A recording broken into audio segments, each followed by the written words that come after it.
Well, good morning. It's not as chilly, but it's chilly. It's good to see y'all here. Appreciate y'all bearing with the weather to make it. This time I'd like to call the meeting to order, and the chairman notes for the record that we do have a quorum. And I want to thank the members of the committee for coming here today and for the work on this committee. I appreciate y'all's work. At this time, I'm going to call on Representative Danny Mathis to lead us in prayer. Let's pray. Father, we thank you for this beautiful day. We thank you for everyone represented here. Please watch over their families. Watch over all of us as we travel later today, going home. We just thank you for many blessings. We thank you for all the folks that work with us here. Help us to make good, pure decisions in your name and your glory for the state of Georgia. In Christ's name we pray. Amen. Thank you, Representative Mathis. I appreciate that. We have a presentation and we have one bill. I'm going to call on Representative Martinez because the bill is 704 and it's actually my bill. So Representative Martinez, my vice chair, please come on up here and take over.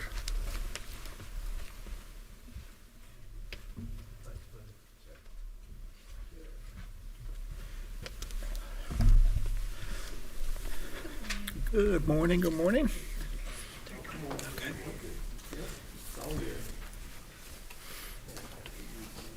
might want to sit in the middle because I won't have you talking the most. Here we go.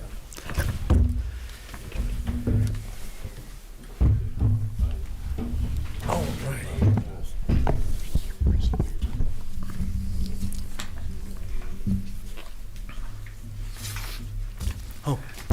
Good morning, Chairman. Are you ready to present? We're ready to go. Let's do it. Thank you, Mr. Chairman. I appreciate the opportunity to bring before you House Bill 704. We voted it out of committee last year. I think the vote was unanimous. And I'll just briefly read part of, well, I think I left it up front. No, there was another one from last year, but it's okay. No, here it is. Here it is. This measure requires the Department of Audits and Accounts to transition from an outdated monthly report to an annual updated searchable dashboard on the Open Georgia website. HB 704 will also improve the efficiency of their department. Transitioning to a dashboard format will better provide access and more transparency to the citizens of Georgia at no additional cost. And at this time, I would like to call on Carol Swing. Carol Swing, the Executive Director of the Department of Audits and Accounts, to explain the bill. Okay, thank you, Chairman Chokas. Good morning, Chairman Martinez and members of the committee. My name is Carol Schwinney. I am with the Department of Audits and Accounts, and this is Matt Taylor, who is also with the department. He is one of our Director of Legislative Relations. So we brought this bill to Chairman Chokas last year because we feel like, one, this report was, the law was enacted in 1970 originally, and the law requires every agency and college to submit a monthly report to our department, outlining and providing us information on contracts that they have entered into for engineering and architectural firms during that month. And then each month we put together a statistical report posted on our website with just a list of agencies or companies that are doing business with the state of Georgia. One, it is a burden on the agencies and the colleges each month to provide us those monthly statistics. So each month they have to submit this report to us. And actually only about 70% of the required reportees are submitting the information on a monthly basis. So when we prepare the statistical report, we're not necessarily actually getting full detail and complete information. What we would like to do, and we had brought this to several members of leadership the prior year and talked to them, and we originally wanted to discontinue the report altogether.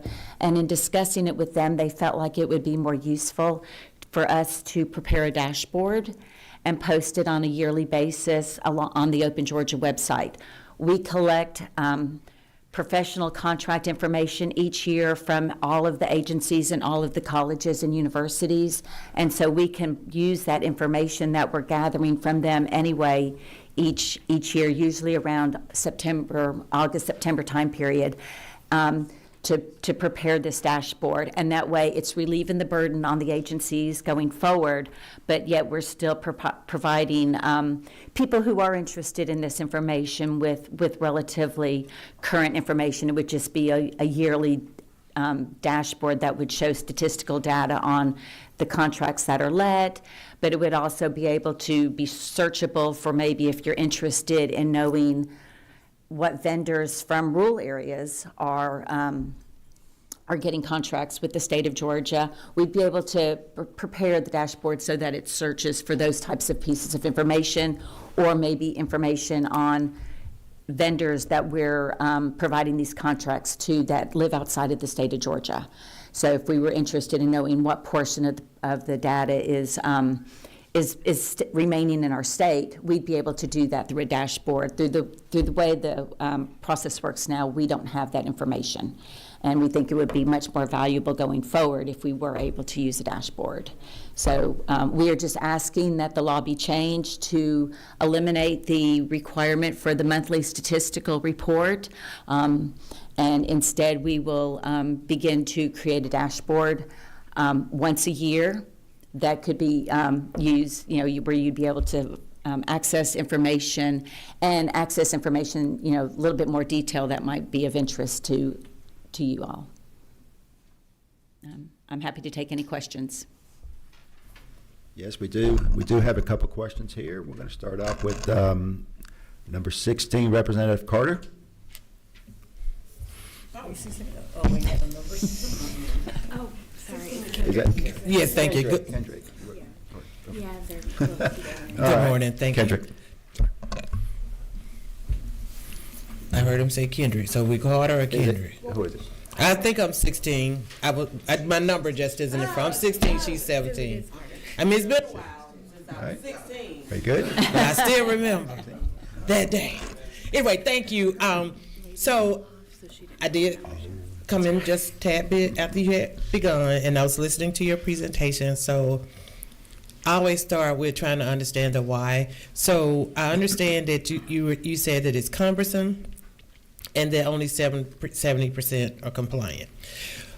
But if you said this already, tell me again, what is the purpose of the data and how is it used?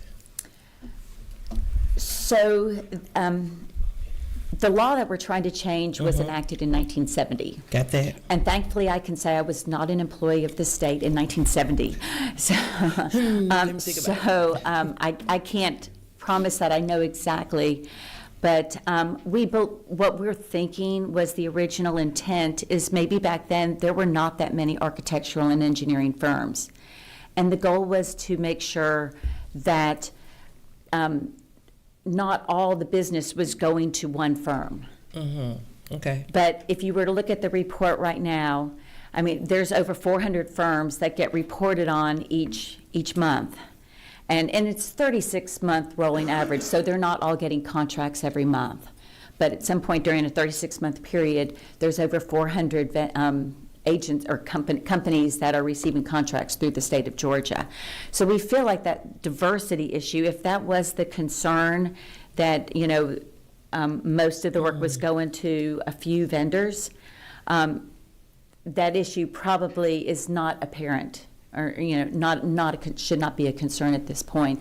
And the Department of Administrative Services has a lot of programs that have been enacted since that time that help to promote more diversity in the types of vendors, the number of vendors that are receiving contracts through the state.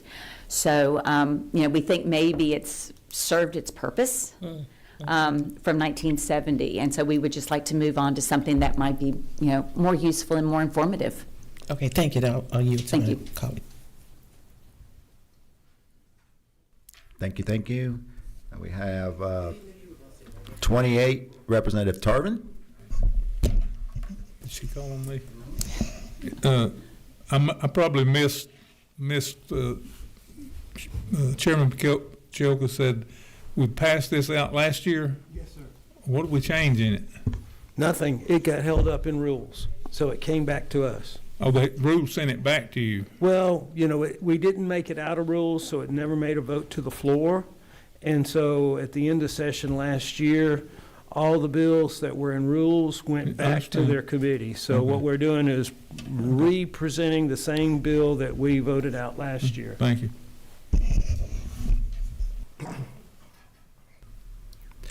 Number 23, Representative Okoye. Thank you, Mr. Vice Chair. For full disclosure, I do have an engineering company and I do business with the state, not lately, but this job doesn't give me time to do that. But anyway, you didn't know why that was enacted in the beginning, and since we passed it before, I wasn't here at that meeting. I'm sure we're going to pass it again, but I was just wondering, rather than a whole year, did you consider quarterly or semi-annually? Let me interject here. What it does is it lists the number of engineering companies and firms that do business with the state of Georgia. And what we're trying to do is, because a lot of this thing is repetitive, and a lot of the work that's being done is the timeliness of it going out in 1 month. It's just not necessary anymore. To do it quarterly, I mean, it would save some. If it did it semi-annually, it would save some. But, we feel, and correct me if I'm wrong, that on an annual basis, on a searchable website that anybody can access, that this information is dispersed more efficiently. And, I don't see that on an annual basis would be that big a shift, but that's my opinion. Anyway, do you want to add to that? I was just going to say that each year, all of the agencies and the colleges and universities have to submit to us data on their professional services and contracts. And so we would just feed off of the information that's already being received to us each year and build on that to prepare the dashboard. So again, this would relieve the burden on the agencies, and it would ensure that we have a complete and accurate set of information that would be presented instead of relying on the agencies to self-report.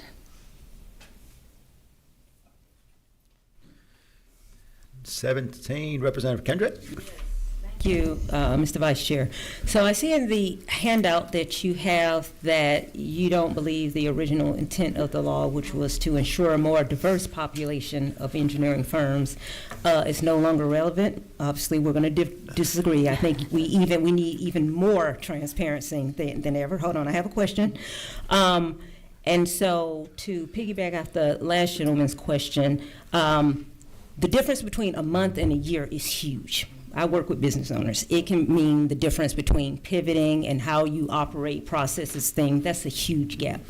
So at the appropriate time, I would like to make an amendment, or if my colleague wants to make an amendment for that to be quarterly, because I think that will catch anything that needs to be adjusted. 1 year is way too long. Okay, thank you. We got number 18, Representative Bazemore. Thank you, Mr. Can I make a comment? I'm sorry. Absolutely. Go Okay. ahead. So when I use the term diverse, I'm talking more of like limiting to one company. We have a lot of opportunities. I don't mean diversity from from a term of like maybe minority businesses or things like that. We can't show that information on the statistical report that we have. Honestly, on a dashboard, we probably would be able to gather more of that information. But all we see is like a name of a company on this report. So I'm referring to more of like not having one or two companies monopolize the business. not the types of companies that they are.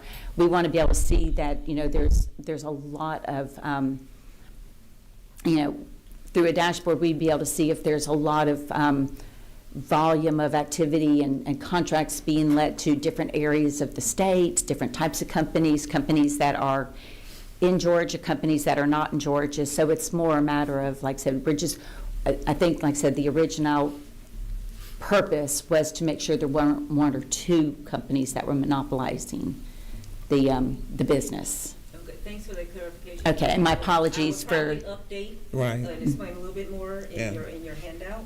Okay. But I'm still going to offer the amendment. 'Cause Okay. I still think it's too big of a gap between a month and a year. All right.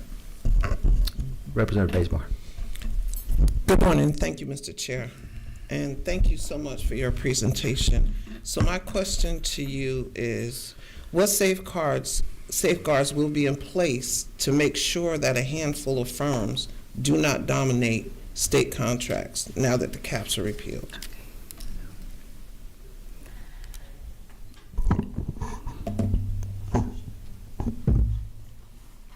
So I cannot answer that question specifically. If you were to look at the report that currently exists, like I said, there's over 400 vendors that are receiving contracts that have a contract within the last 36 months. So there is a lot of, there are a lot of vendors that are participating in state business, which is a great thing. I think a lot of the programs that the Department of Administrative Services have in place now help to support a greater volume of companies being able to access and be vendors for the state. And so I think a lot of that work would help to just continue to allow for this larger volume of people still earning contracts. Okay. May I add to that? In 1970, Georgia was a completely different state than it is today. In 1970, Atlanta was at about 1 million people. And apparently, from what I've gathered, there was a lot of concern that just 1 or 2 or 3 engineering firms were going to monopolize the business, and that's why that was the intent of the beginning of this legislation, so people could see who was actually getting the business. And it was those few firms that were out of Atlanta that were getting the business from a lot of activities at universities in the rural part of the state. And so I think the intent of this has been accomplished in that we have now over 400 firms that bid and are accepted in this in this area. That was the intent. They were concerned that there was going to be just 1 or 2 firms that were going to monopolize the business. Okay. Follow-up question. Sure. Mr. Chair, thank you. Yes, go ahead. You may have said this and I may have missed it, but has there been consultation with stakeholders about this change? And what was the outcome? So when we first started discussing this a couple years ago, we did actually reach out to some of the larger agencies that predominantly have more contracts, and we asked them how they use the report. And they're like, we don't, we just send you monthly statistics and move on. So the report is not actually being used. Honestly, the Department of Administrative Services did not even know that report existed. And they are the ones that actually oversee procurement in this in the state. So from the perspective of the state agencies, there does not seem to be a concern about eliminating the report. Thank you. All right, Representative Holly. Thank you there, Mr. Chair. Thank you, Representative Chokas, for bringing this bill back, and thank you for providing your testimony on it. I appreciate you speaking about how some of the other agencies you want to kind of get in line with what's already being offered. I know, for the 8 years I've been here, I've been on Transportation Committee. Are you familiar with like the Georgia Procurement Registry in Yes, terms sir. of how it's registered? Will this system be able to also present a lot of the certifications that are offered for businesses that are provided like through the Secretary of State's office?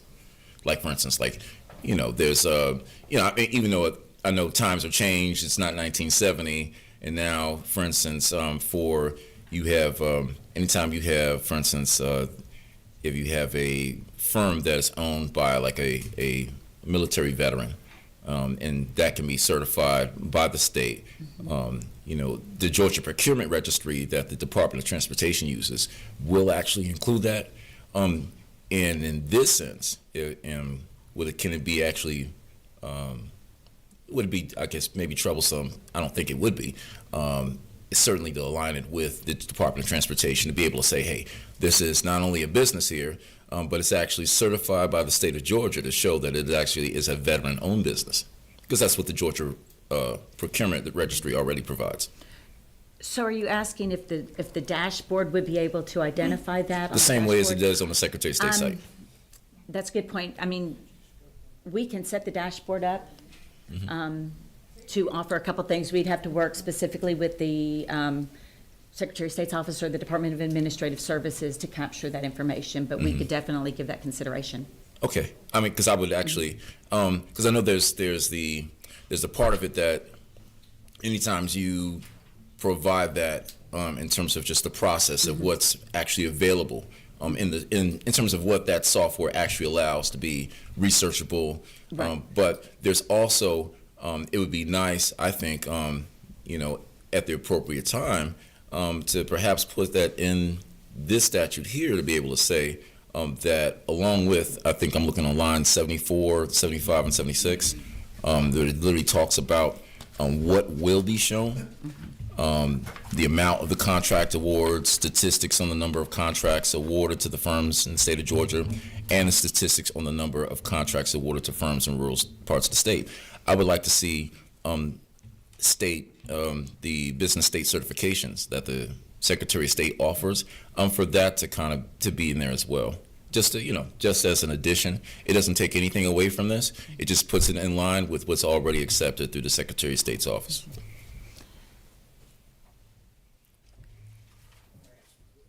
My only concern with that would be, we don't know for sure how our systems would interact and whether or not we'd be able to get that information. So I would be uncomfortable putting it in the law specifically, but I think it's a fantastic idea. And we are definitely, which is why we've said they're authorized to add additional statistical information, because we want to make this as useful for everybody as possible. And it definitely would be something, if this is passed, that we could definitely consider. And if it passes, I'd be happy to talk to you about it and make sure that we understand too. Exactly, and that's all it is. Just we want our businesses to do, to not only have access. I'm sorry for the follow-up. Just want our business to be able to be identified, but at the same time, I think it helps us as a state if we're showing that our businesses actually have gotten cleared and verified, and especially for those that are like youth entrepreneurs or veterans, that if it's something that's already a bigger database already shows, that if that's something that their office says, hey, we can actually do this, then even to have that codified, I think actually helps us. But yeah, thank you. Appreciate it, Mr. Chairman. Thank you so much. Mitchell Horner, Representative Mitchell Horner. Thank you, Vice Chairman. Thank you guys for doing this bill today. So what is the average costs for our engineering firms and all these for this regulation that we are trying to strip away for the average engineering business or average firm? This doesn't cost the engineering firms anything. Okay. I'm not sure what your question is. I gotcha. Perfect. Thank you. Because this is work that the state agencies have to provide to us. The engineering firms are not providing us information in order to prepare. Well, what's the average cost for doing this type of audit? While we're while we're trying to push it off further, I guess is what I'm trying to say. Okay, so it's not an audit, it's just, this is self-reported information from agencies and colleges and universities, so they submit it to us. We have to just compile the data and then issue the report on a monthly basis. All right. So Thank you. it's not, I mean, it's just our time and effort, the agency's time and effort to send us the information, compile the information, and then our time to compile the statistical report. Perfect, thank you. Representative Carter? Okay, so I guess I have a concern more so in how if only 70% are currently providing the data, it doesn't appear to be any consequences. But if you, and I understand it's cumbersome to do it monthly, if you move to annually, and you said no one's looking at this report and like they didn't even know this report was supposed to be provided. So if you move to annual or quarterly, whatever we end up with out this committee, how will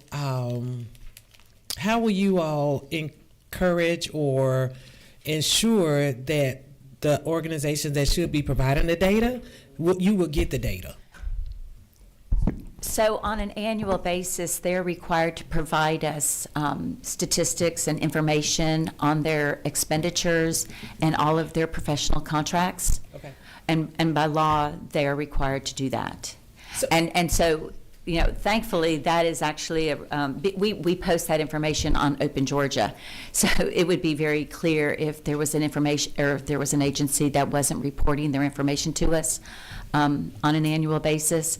So we actually do have excellent compliance with that reporting requirement on an annual basis. Okay, so you have compliance for the annual report, but they're not compliant on the monthly report.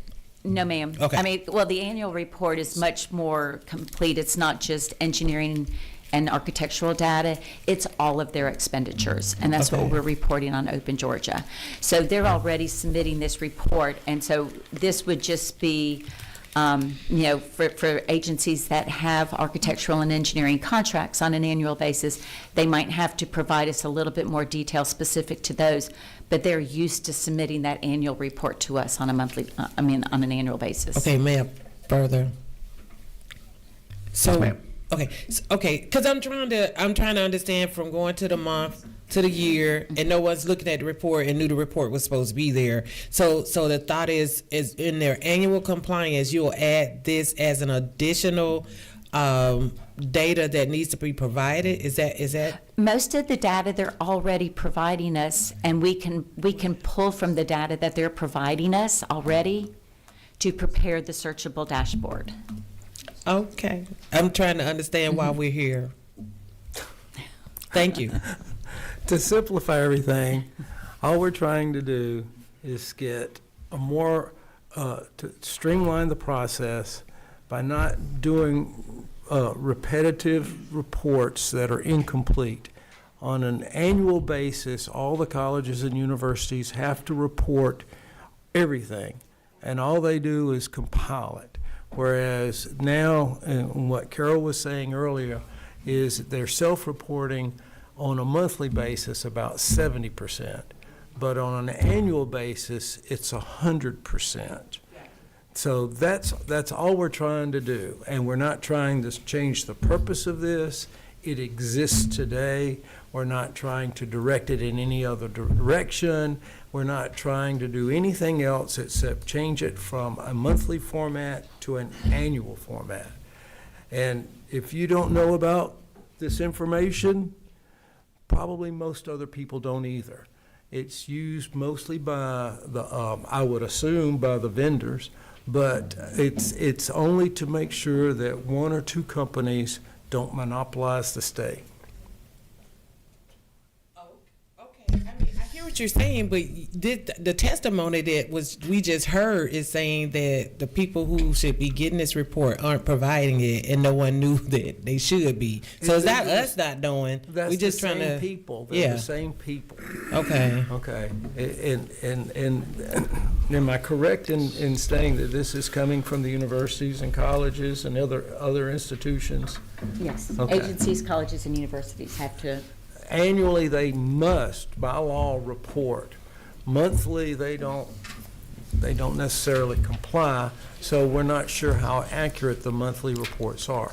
But if we go to an annual report, the annual report will be very, very accurate. Gotcha. And I guess my what I'm trying to communicate, my bigger concern is if the purpose of this data is to ensure that one or two companies or a percentage are not monopolizing, right?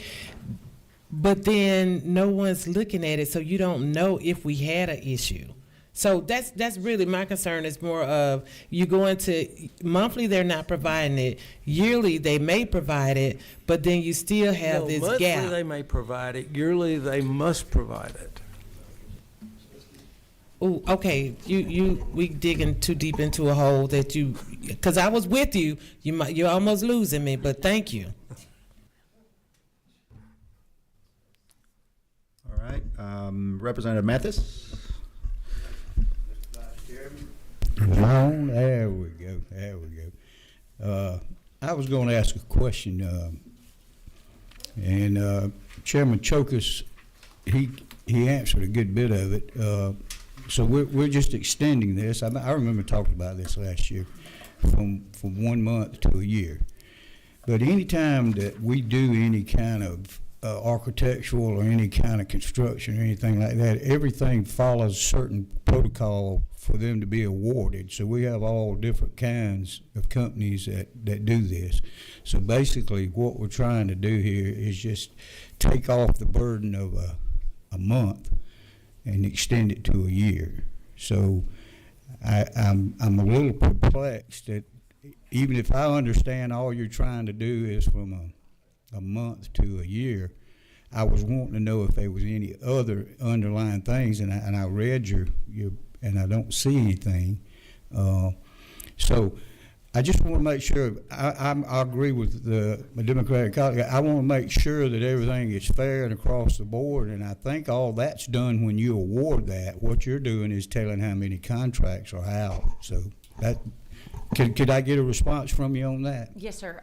So this would not change the award process at all. That would still be done at the state agency or at the college and level. So all we're wanting to do is, so if you were to look at the architectural and engineering report, it is just 20, 30 pages of Why don't we pass one of those around? vendors that have received contracts over the last 36 months.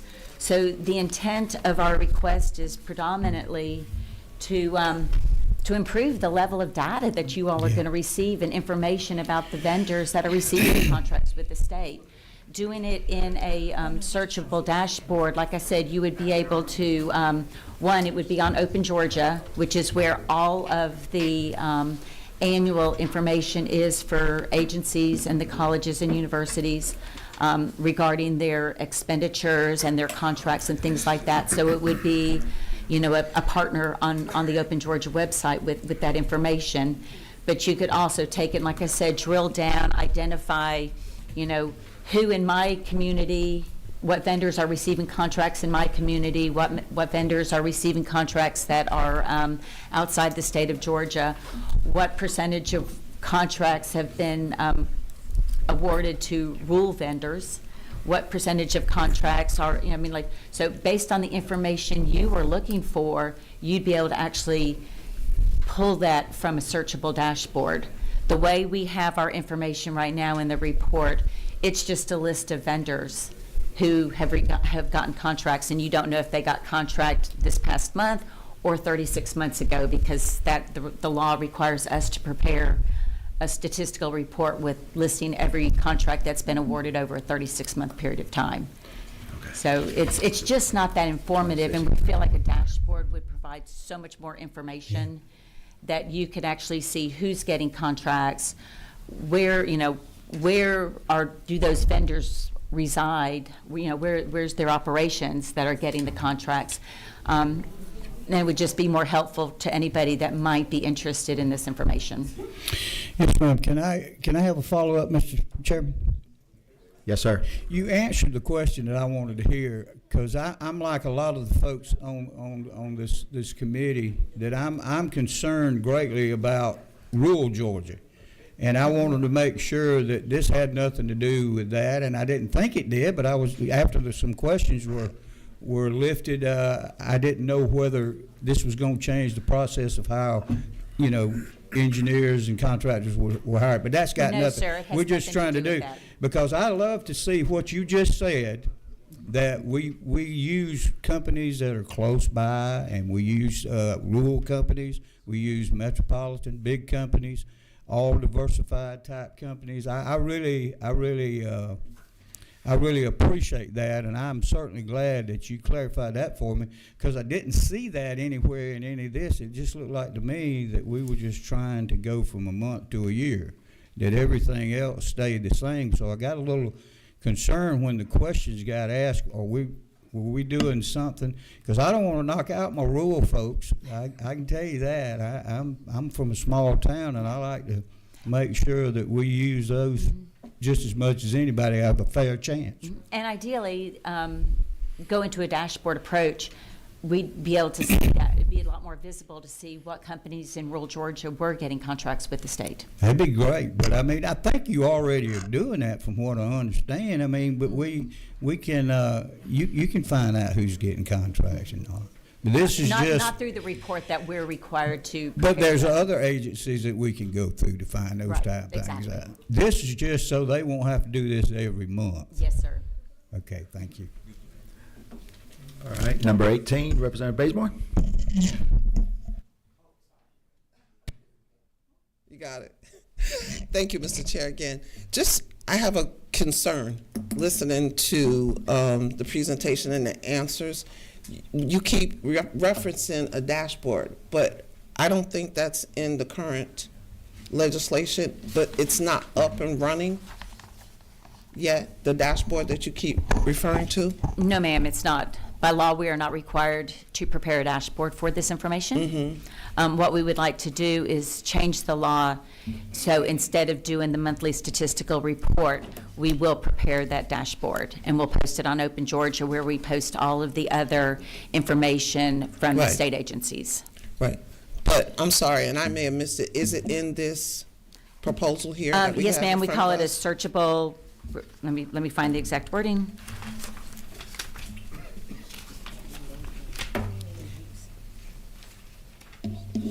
It probably says searchable website.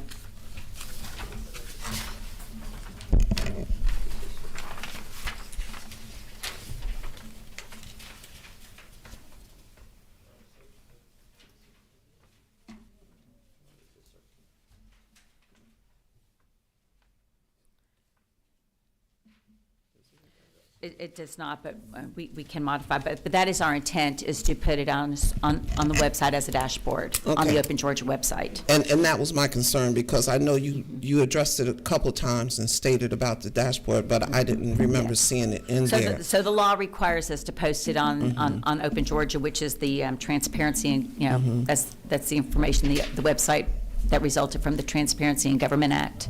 And our intent would be to prepare a dashboard with this information. And my other concern is something my colleague mentioned early on about diversity that was in here. And I know you said it wasn't meant the way that it could be taken right now, but I think we need to change that language. Yes, ma'am, I will. Thank you.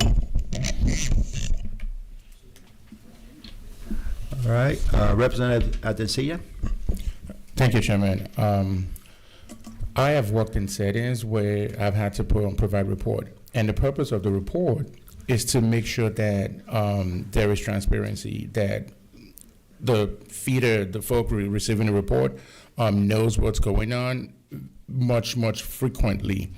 Now, you mentioned that you all wanted transparency, and you want to move from 1 month to 1 year. Come on. If we want to enforce transparency, there is no way you go from providing information for people to make decisions. There is no way you go from 1 month to 1 year and you think that's transparent. I mean, I have strong concerns because you can't hold information that's valuable that people use from 1 month to 12 months and you think that that's transparent. I mean, I don't see how that is.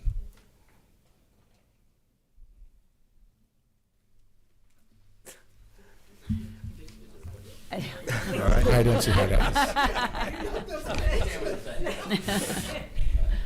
Did y'all look at the report? Yes. I passed it around. And it wasn't just universities on it, so there were so many LLCs on it. And I think it's imperative that we not go to 1 year. 1 year is a long time. I mean, we can take the amendment and at least move it to 3 months. There's a lot of LLCs on there. All right, we're going to go with Representative Schofield. Go ahead. So, I mean, I, again, understand the intent behind this, but I agree with colleagues on both sides, not just because Danny's gone, we Republicans over there, but I'm saying that That'll be the last one. why can't we move it to biannually? And if you're saying that you understand, and I'm just curious, that it's a searchable website, but there's no dashboard language in the bill, you didn't say, well, we'll add it in. You just said, oh, yeah, we understand, and it's our intent. So my question is, will it be added in? And can we get it in this legislation before we can move it? It's a sentence. Do we have, do you have searchable websites now already? Yes, Say that. not on this topic, though. No, not on this topic, but we already have programs in place.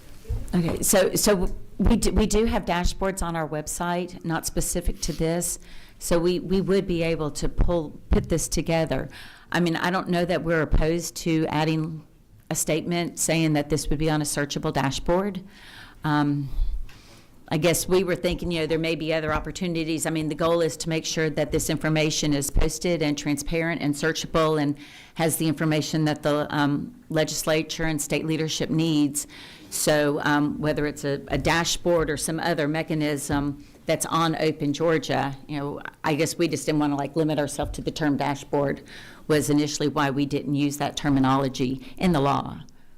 But we're not opposed to adding that if that would be the will of the committee. All right, we appreciate all the discussions. Thank you so much.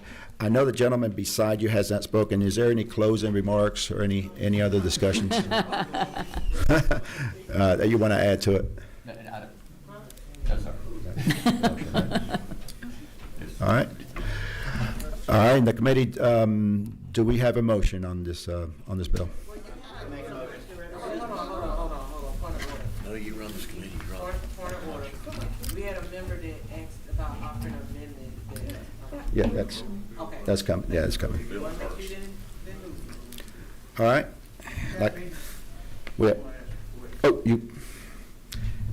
I didn't see it. We do have a motion. I didn't see. Okay. No. All I'm trying to do is ask another question. Okay, I didn't see you. Go ahead. All right. We just got two more pop-ups here. 23. Who's 23? Okay. And 17? Okay. And you're 26, so you want... 17 wants to go ahead. All right, so we just, all of us, we got, all right. So we got 23. I'm going by the order real quick. Representative Okoye, go ahead. Thank you, Mr. Chairman.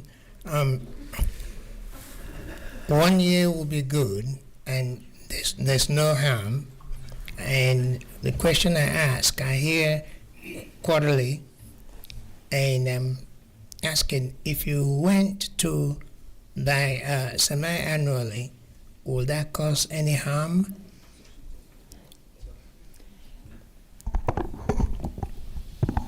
So the dashboard will only work if we're capturing information on a yearly basis.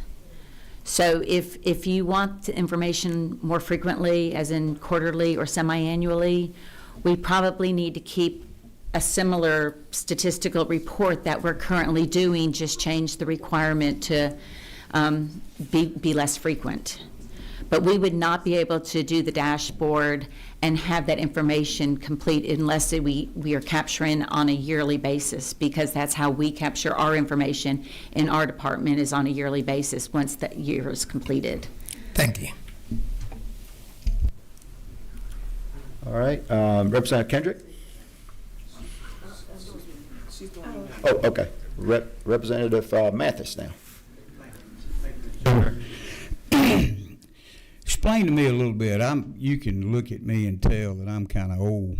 So, and you talk about a dashboard. Now, when I talk about a dashboard, I talk about what's in my car. And I'm used to sticking a key in a ignition and cranking it up, and then the dashboard lights up. So, they asked the question, my friend on the end down there, my seatmate, about the different part, the dashboard. Explain to me what that's going to do for us. So basically, I mean, in the simplest dashboard is almost really a really top-notch Excel spreadsheet. And you can use it to filter information. We can put information specific to various vendors.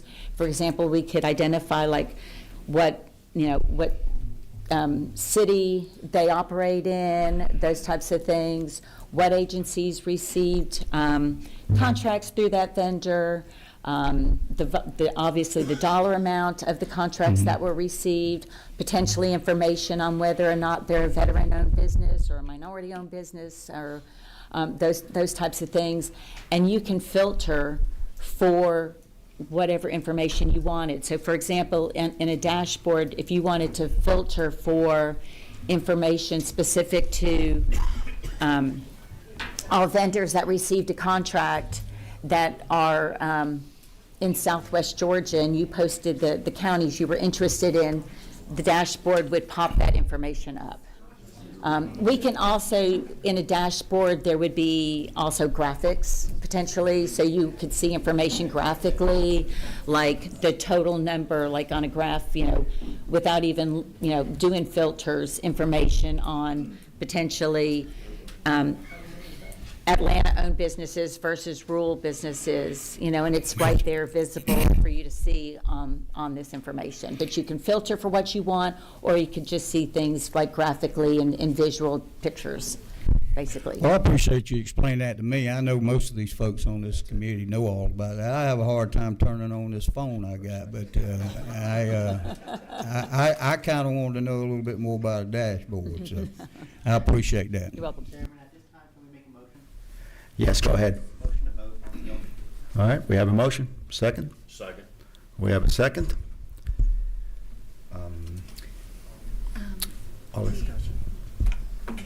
we do have an amendment. We got a vote? All right. All in favor, signify.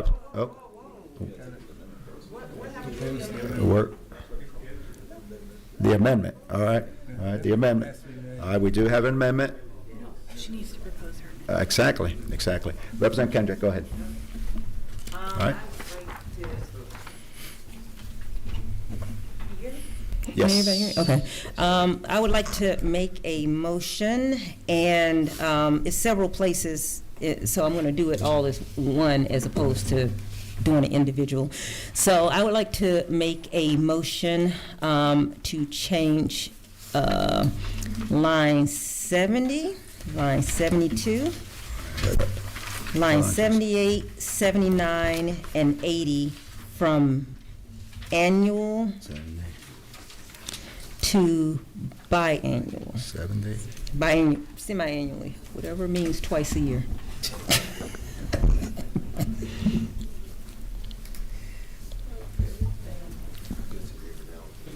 Right. 70. Do we have a second? The lines are 70, 72, and if I missed any, please let me know. 70, 78, 79. Okay. Is that it? And Oh. yeah, well, 80 would, anyway. Yes, All right. Is that a form of a amendment? yes. Yes. Second. We have a first and a second. Now we're going to take the vote on the amendment. All in favor signify by saying aye. Aye. Yeah, I'll handle it. You got it. And all opposed signify by saying nay. No. Can I Can I get a hand vote? All right, we're gonna do a hand vote. All in favor, raise your hand so we could do a count. Keep them up so we could get your count. 9, 10. All right, 10 on the amendment. All in nay, raise your hand. I thought we were friends. That's why they called everybody. All in nay is a 14. All right, the amendment does not pass. Sitting over there. All right, so now we have a motion on the bill and a second. So let's go ahead and get the vote. All in favor of the bill signify by saying aye. Aye. All opposed signify by saying nay. Nay. All right, let's go ahead and do a hand count. All in favor signify by, raise your hand by saying aye. We're counting right now. 15. How many? 15.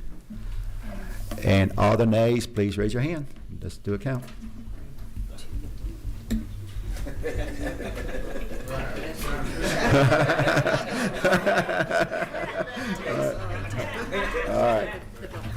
All right, we got 10 and the bill passes.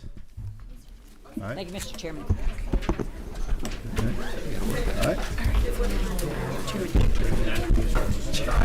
Thank you. Chairman Choke is coming back.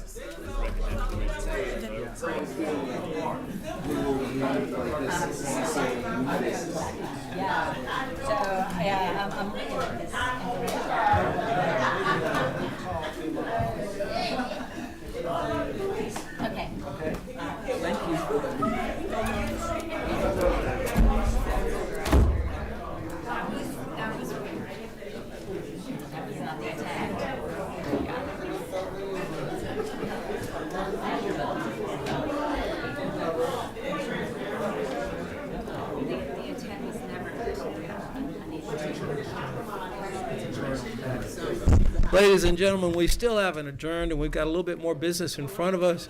But I do want to make a comment, and that was a record-breaking turnout for the...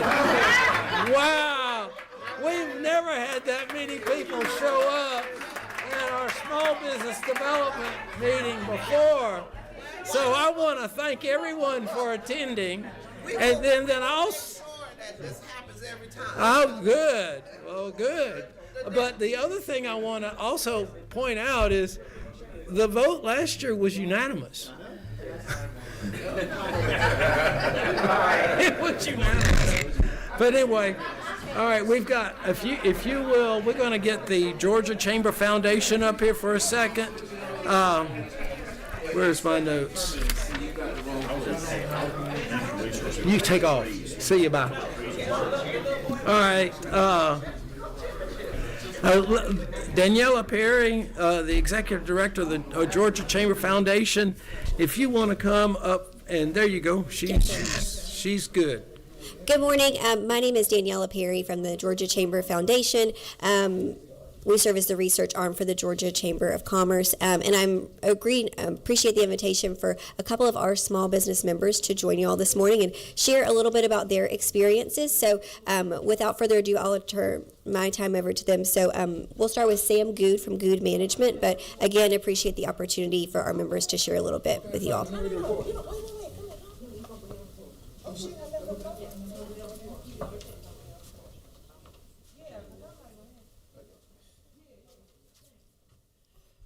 Good morning, Mr. Chairman and distinguished committee members. Understanding we're short on time, so I'm going to be very, very brief. I'm Sam Good, and I'm the chairman and founder of Good Management Group. We're a program management and engineering firm. We're based here in Atlanta, been in business for 21 years. We've got roughly 60 or 70 employees. We actually work all across the U.S., but the bulk of our work is here in the state of Georgia. We do both private and public sector work. In the beginning, in the first couple of years, 100% of our work was on the private sector side. But as we grew, of course, we diversified, and a lot of that growth was spurred on by work that we got from the state, most of it having to do with transportation and infrastructure work. Currently, roughly 65% of our revenue comes from transportation and infrastructure projects. I'd say about 50% of our work actually comes from Georgia DOT. Our annual revenues, we do roughly $10 million.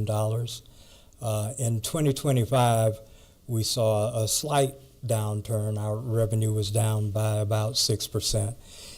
And a lot of that was due, well, actually all of it was due to just things being delayed because decisions were slow being made.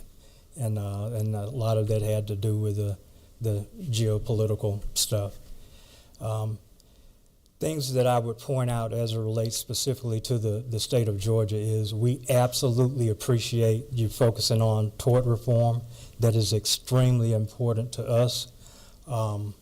I will tell you that specifically as it relates to the transportation projects with GDOT, whenever there's an accident on the interstate, there's a lawsuit that is applied to every single consultant that is working on that contract. And for us, the legal fees eats away roughly 10% of our profit. It goes towards legal fees. And these are frivolous lawsuits from where we stand because we're not directly involved in the cause of that accident. We're not a contractor. And so we're providing consultant services. So we appreciate you doing that, and we hope that you continue to do even more in that regard. Also, as it relates to the Georgia Opportunity Zones and the job tax credits, that's huge for us, and that makes a difference to our bottom line as well. I would say that probably contributes another 4% to our net profits. The other thing, and I heard some, I guess, kind of alluding to the diversity as it relates to small businesses. What I would say there, just kind of looking ahead, I know there's lots of talk about there not being requirements that relate to race or sex, and I don't want to get into that. But as that stuff is being dealt with, what I would say is I don't want the requirement for small business participation to go away while that's being worked out, because as I'm sure all of you know, at least 60% of the work of the economy is spurred on by small businesses. And with all of the upcoming work that's coming through as it relates to transportation and infrastructure projects, I mean, just tens of billions of dollars, we want to be sure that requirement for small businesses continues to be there. I would say that half of our revenue certainly comes from the fact that there's small business that has to be involved, and that's small. It doesn't have anything to do with race or sex, just small business. So with that, I don't know that there's anything else. If you guys got some questions for me, I would be happy to answer that. And just a little bit more so you know about our business, some of our clients other than GDOT. I mean, the College Football Hall of Fame, the big addition that was done at Greater Memorial Hospital, the Pete Carell addition, Buckhead, Atlanta, which is now Buckhead Village. We were the program managers on that for Oliver McMillan. We've done a lot of construction management work for developers, and a lot of that is what took us all across the U.S., Denver, Dallas, L.A., San Francisco, Sacramento. So with that, any questions, I'd be... Well, I'm going to hold off on the questions because don't we have one more presenter? Yes, sir. Why don't we have the presenter, and then we can all communicate offline, because we're going into the Rules Committee, and we're Okay. getting into some committee Okay. time All now. right. So thank you for your presentation, but stick around. And now we have Dean Paul. Come on up.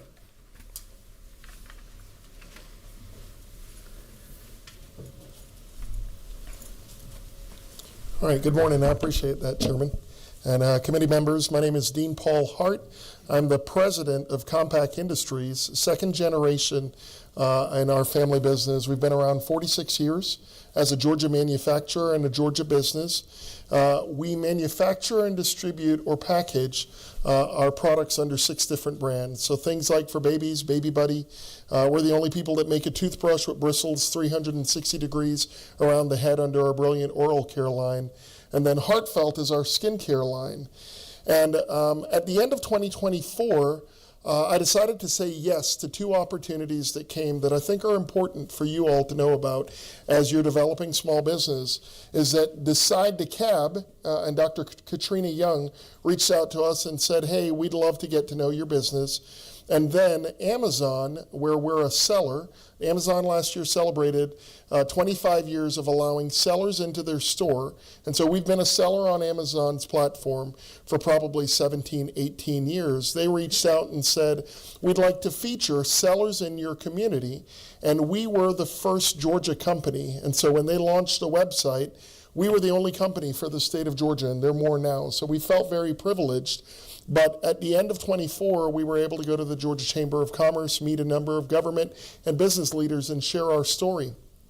As a result, 2025 meant that Decide to Cab came in and they said, we're going to bring our partners. And I went, I don't know what that means. And they said, yeah, but we do. So we met Georgia Tech through the Georgia Manufacturing Extension Partnership, and that was able to help us as a small business look at our procurement as well as our delivery systems to Amazon to get product around the country. So we appreciate your support and your help there. Furthermore, we were able to work with the Georgia Economic Development Department and the Center of Innovation, where right now we've got the first of what we hope will be many projects with the UGA capstone students. So 4 seniors that have studies at UGA are currently in our business working on inventory management and putting what they've got theory to practice. That's helping us as well. We were also able to partner with the Georgia Chamber of Commerce through a FISERV opportunity for us to be a member of the Chamber last year, to see what it means as a small business to get involved, to hear what's taking place, to go to Eggs and Issues, and to be a part of some things that really, in 45 years before, we had no context of. And so this year we've re-upped as a member of the Chamber. And then finally, I'd point out that we were also introduced to the Metro Atlanta Chamber of Commerce, who supports an export challenge annually. We applied, we were able to get a grant, and so we've now opened up working with Amazon Mexico. At the end of the year, sent our first export, and I'm pleased to say in January, we're up and selling product. But not just any product, we're selling Georgia-made, Georgia-manufactured product. Within our product line, we recognize that with a number of changes coming down the pike, but it's who we are, we've made sure that we're producing products that are made here or packaged here.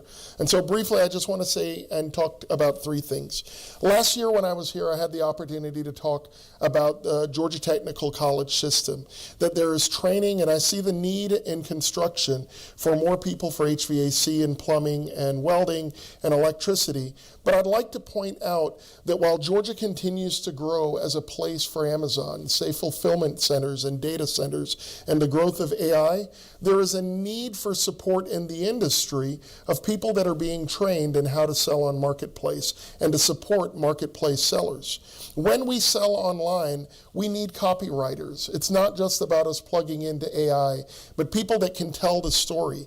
We need people that are able to build images and videos to be able to share those stories. We're getting data analytics constantly, so we need data analysts, as well as those that can run advertising to help us out. And right now, in many cases, we're going outside of the state, really outside of the country, because the training isn't here.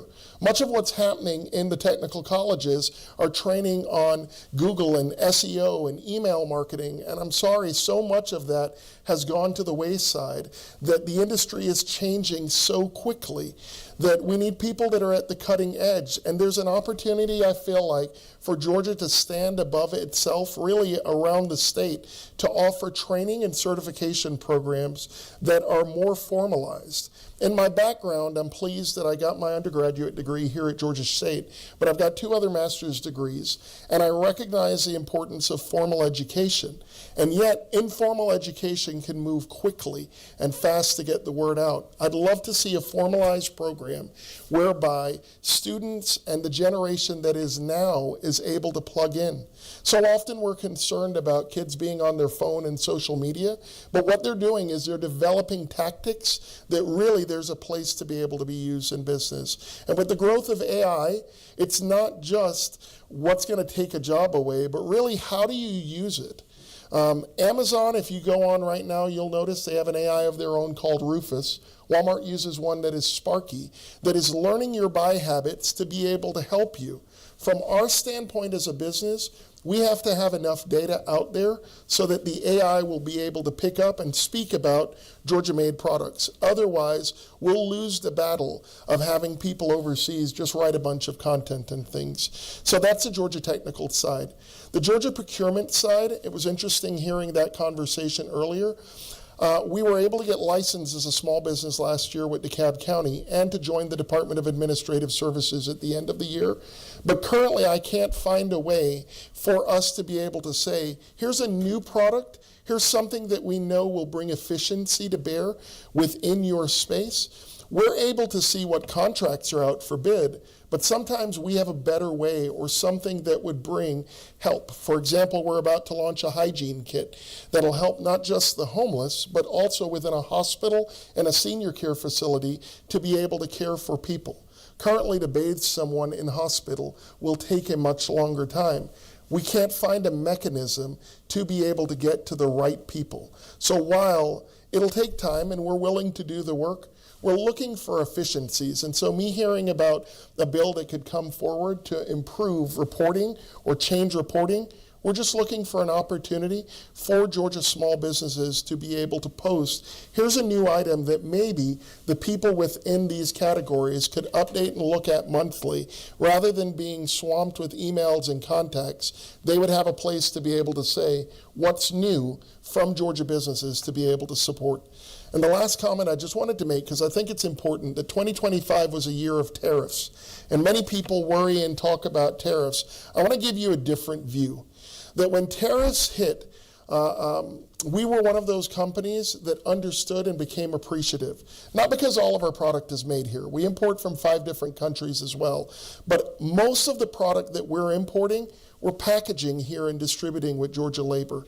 Last year I spoke about the de minimis law, that there was a rule in the law that anything under $80, $800 didn't need any paperwork. And for the first time, Chinese and international manufacturers were given direct access to U.S. consumers without the need for U.S. transportation, U.S. distributors, and U.S. retailers. That change took place last year and has opened opportunity. Within the 5 years before that, though, we lost retailer business and distributor business to companies that said we can get it cheaper from China or Canada. When the tariffs came in, it opened for us the opportunity to say, we're a Georgia-made U.S. company making the same product at a better cost many times than China. You can deal with us. For the first time, those conversations became real. As the tariff pressure released, everybody went back to status quo.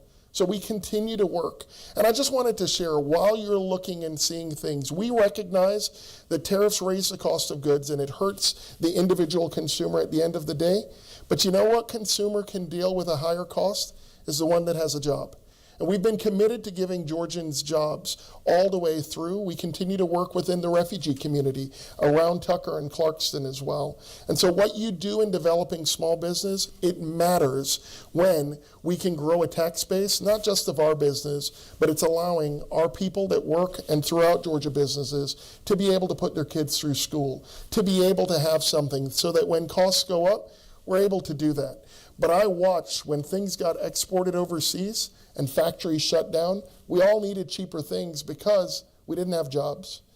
So I just want to encourage you. In 2025, I learned that Georgia was the best state to do business. Therefore, I'm glad to be a Georgian and to lead a Georgia business. Thank you so much. Thank you, everyone. Thank you very much. Our guests are going to stay for a few minutes. So, and I have a lot of questions myself. So I appreciate, Danielle, I appreciate you bringing these very interesting and innovative entrepreneurs to our meeting. This was a great program. I'm sorry it took so long. We had the other stuff going on, but stick around because we're going to have some questions. But meeting adjourned. Thanks. Thank you. Sir, thank you for that TED Talk.